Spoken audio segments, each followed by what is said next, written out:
Assalamualaikum warahmatullahi wabarakatuh. Waalaikumsalam warahmatullahi wabarakatuh. Semoga Allah memberkahi penulis buku, guru, ustaz, serta keluarga, tim kajian serta kaum muslimin. Amin ya rabbal alamin. Amin ya rabbal alamin. Makasih atas doanya dan juga doa penanya pertama tadi. Dan semoga Allah merahmati seluruh ulama-ulama kita. Izin bertanya, Ustaz, saya sudah menikah 1 tahun lebih, namun belum dikaruniai anak. Kadang saya mikir, apakah niat saya punya anak, apakah sudah lurus karena Allah? Dan akhirnya saya coba benahi hati agar saya ridho dengan semua takdir Allah. Dan ingat nasihat Ustaz bahwa anak itu ujian dan bukan kunci kebahagiaan. Dan berhusnudzon, mungkin saya belum mampu diberikan ujian itu, maka belum Allah karunia anak. Namun kadang kenapa hati mudah berbolak-balik? Bisa sedih jika keluarga dekat tanya walaupun tidak selalu sedih, karena kadang bisa jawab orang sekitar dengan senyum ridho, seperti ya sudahlah, ini memang belum waktunya. Mensyukuri yang Allah takdirkan. Mohon nasihatnya Ustaz agar tidak mudah terbolak-balik hati dan terus selalu ridho, dan tolong doanya Ustaz agar para pejuang garis 2 diberikan kesabaran yang indah sehingga dikaruniai anak yang soleh, solehah di waktu yang tepat. Jazakallahu khairan, barakallahu fiikum Ustaz. Ya hadirin Allah muliakan, yang pertama sekali lagi kembali ke materi kita itu dulu deh. Kita harus kedepankan apa yang dicintai oleh Allah dibanding apa yang dicintai oleh diri kita dan apa yang diinginkan oleh diri kita. Ketika seseorang sudah berusaha, sudah menikah dengan laki-laki yang terbaik secara agama yang bisa dia dapatkan, lalu dia berusaha dan seterusnya, tapi belum dikaruniai. Coba lihat dari keinginan dia. Oh, aku pengen punya anak. Oke, kita lihat apa yang Allah ridhoi. Oh, belum dikasih anak. Maka kita harus menomorsatukan apa yang Allah ridhoi dan Allah cintai dibanding cinta kita. Itu yang membuat hidup kita berkah. Ketika kita mungkin lost control sehingga yang kita inginkan mendominasi, disitulah saatnya kita sakit hati, gitu, nyesek kan. Ketika mendominasi adalah keinginan kita punya anak, lalu negatif, garis satu. Itu yang membuat kita tuh lemas, terus ditanya gitu loh. Jadi pertama adalah bagaimana kita harus menomorsatukan yang dicintai oleh Allah, yang Allah lihat yang terbaik. Nah, ketika kita udah berusaha tapi belum dikasih, maka itu yang terbaik, itu yang Allah cintai. Dan kata Nabi SAW, faman radiya falahu ridho, barang siapa yang ridho terhadap takdir Allah, Allah akan kasih keridhoan, dia akan dapat ridho Allah. Jadi Allah tuh mencintai kalau kita ridho terhadap apa yang terjadi. Allah cinta tuh. Maka kita daripada ngotot yang kita inginkan, lebih baik kita fokus ridho terhadap apa yang terjadi. Nanti Allah ridho sama kita, Allah cinta sama kita. Kalau Allah cinta sama kita, semua dimudahkan. Itu poin. Salah satu guru saya, hafizahullah ta'ala, bercerita bahwa ada pasangan suami istri datang ke seorang ulama karena mereka udah bertahun-tahun gak punya anak. Akhirnya ulama ini memberikan nasihat, tetap berusaha, tapi jangan ngotot dan menomorsatukan apa yang kita inginkan. Berusahalah, tapi tetap dengan mental dan spirit yang terbaik itu pilihan dari Allah. Dan kalau Allah nggak kasih, maka itu yang terbaik. Kalau Allah kasih, itu pun yang terbaik. Karena kita nggak pernah tahu mana yang terbaik. Emangnya bisa dipastikan kalau kita punya anak itu, anaknya pasti jadi anak yang soleh atau soleha? Belum tentu kan. Kita ingat kisah Nabi Musa dan Nabi Khadir yang kita baca setiap pekan, setiap Jumat. Diingatkan itu oleh ulama. Silakan berusaha, tapi yakinlah yang Allah pilih itu yang terbaik.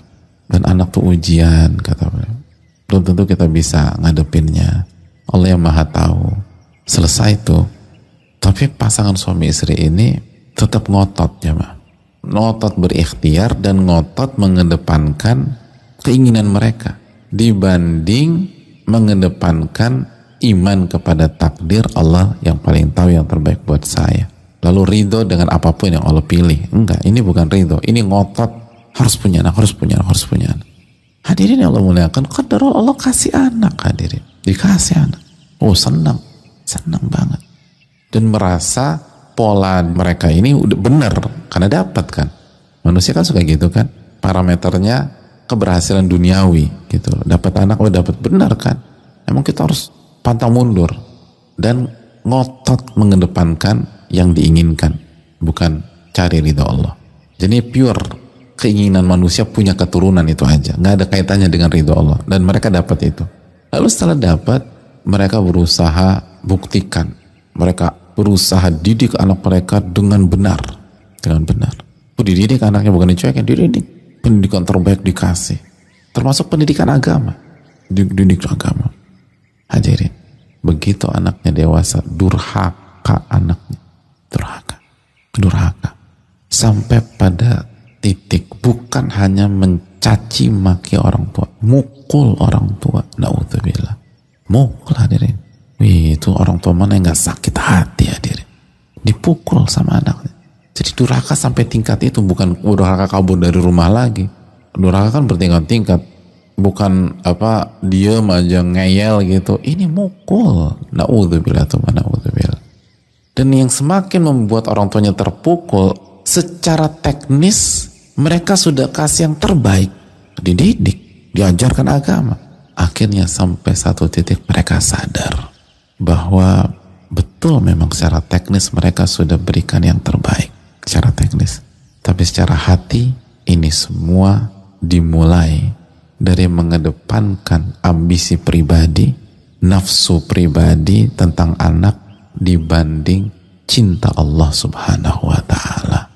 Akhirnya pasangan ini datang ke ulama yang sama dan mengatakan, benar apa yang engkau dan antum sampaikan. Kita baru ngerti, benar. Ya Allah, selama puluhan tahun, mungkin anakku udah 20-an tahun waktu itu, atau mau masuk usia 20-an, kita tuh terbuai dengan ini. Benar ternyata. Ini dikatakan Ibnu Qayyim, ini nggak main, ini sunnatullah jamaah. Sunnatullah, ini pola Allah dari dulu. Coba kita buka lagi Al-Fatah ayat 23. Sunnatullah allati qad khalat min qablu. Ini pattern, pola yang telah berlaku semenjak dulu. Walan tajida li sunnatillahi tabdila. Dan engkau tidak akan mendapatkan sunnah Allah itu berubah.